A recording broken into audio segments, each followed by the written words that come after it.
এমনটাই বিশ্বাস assistant coach নিক পোথাসের। কিন্তু লিটনের ফিরে আসার নিবেদন প্রশ্নবিদ্ধ। জিম্বাবুয়ের মতো দলের বিপক্ষে টাইগাররা বিশ্বকাপের আগে কেন এতটা রক্ষণাত্মক, নিক পোথাস সেই ব্যাখ্যাও দিয়েছেন। চট্টগ্রামে মঙ্গলবার সিরিজের তৃতীয় টি-20। নাইয়ান বিন জসিমের রিপোর্ট।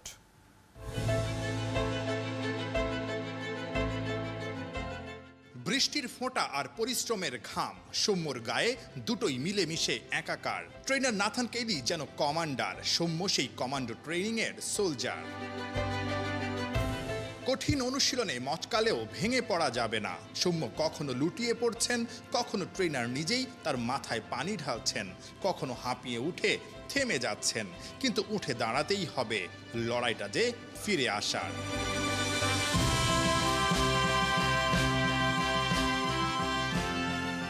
টাইগারদের ঐচ্ছিক অনুশীলনের দিন, অর্থাৎ এমন দিনে আপনি চাইলে অনুশীলন করতে পারবেন, না চাইলে টিম হোটেলে বিশ্রামেও কাটাতে পারবেন।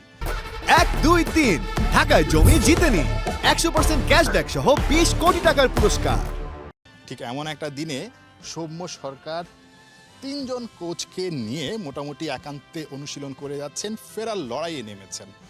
পারভেজ হোসেন ইমন ওপাশে তিনি অনুশীলন করছেন। আকাশে ঝিরিঝিরি বৃষ্টি, এই বৃষ্টির মধ্যেও সবাই মাঠ ছেড়ে চলে গেল, তারা কিন্তু ঠিকই রয়ে গেছেন। অর্থাৎ তাদের ক্ষুধাটা কিন্তু অনেক প্রবল। সেখানে লিটন কুমার দাস আরেকজন ওপেনার, এই দুই ওপেনারের বাইরে, যিনি কিনা একাদশে থাকছেন, খেলছেন, টানা ফর্মহীনতায় ভুগছেন, তিনি আসলে এমন একটা দিনেও নিজেকে খুঁজে পাওয়ার জন্য বাড়তি পরিশ্রম করতে মাঠে আসেননি। বোর্ড প্রেসিডেন্ট তাগাদা দিচ্ছেন কোচিং স্টাফদের, ক্রিকেট অপারেশনসের চেয়ারম্যানকে, যে কিভাবে আসলে লিটন কুমার দাসকে বেশি বেশি প্র্যাকটিস করিয়ে ফর্মে ফেরানো যায়। কিন্তু সেই তাগাদাটা বা সেই তাগিদটা কিন্তু আসলে লিটন কুমার দাসের মধ্যে নেই। এই কয়েকদিনের মধ্যে, অর্থাৎ 5 দিনের মধ্যে লিটন কুমার দাস মাত্র 1 দিন প্র্যাকটিস করেছেন। নিবেদনটা, সেই নিবেদনের অভাবটা কিন্তু অনেকটাই পরিষ্কার। লিটন কবে ফিরবে? অ্যাসিস্ট্যান্ট কোচ নিক পোথাস কি বলছেন? I think that's your perception. আমার মনে হয় এটা আপনাদের দৃষ্টিভঙ্গি। সে বিশ্বমানের ক্রিকেটার, অবিশ্বাস্য বিশ্বকাপ থেকে সে মাত্র 1 ইনিংস দূরে আছে। কোনো সন্দেহ নেই লিটন দাস অনেক রান করবে। নিক পোথাস বলছেন লিটন অবিশ্বাস্য বিশ্বকাপ থেকে নাকি মাত্র 1 ইনিংস দূরে। কিন্তু সেই সোনার হরিণ ইনিংসটা খুঁজতে নিজেকে লিটন কি সৌম্যর মতো করে প্রস্তুত করতে পারছে? কঠিন ট্রেনিং শেষ করে হাসি মুখে সৌম্য ফিরে গেছেন।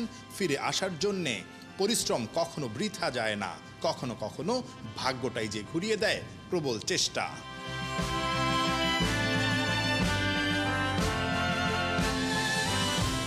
সবার বিশ্রামের দিনে একাদশের বাইরে থাকা 5 ক্রিকেটার এসেছিলেন মাঠে। হেড কোচ চন্ডিকা হাথুরু সিংও ছিলেন সাথে। 2 নির্বাচক হান্নান সরকার আর আব্দুর রাজ্জাকও ঐচ্ছিক অনুশীলন দেখতে। টাইগাররা 2টা ম্যাচ জিতলেও মন জিততে পারেনি। জিম্বাবুয়ের বিপক্ষে কেন টস জিতে ফিল্ডিং? কেন মনে হচ্ছে পুরো দল ডিফেন্সিভ? আমাদের প্রথম কাজ হচ্ছে সিরিজ জয়, এরপর পরীক্ষা নিরীক্ষা।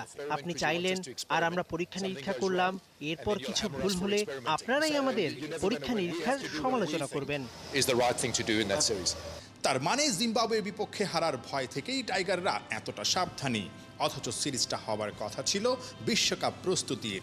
সেই গর্জনটাও শোনা যাচ্ছিল খুব বেশি, কিন্তু যত গর্জেছে তত বর্ষেনি।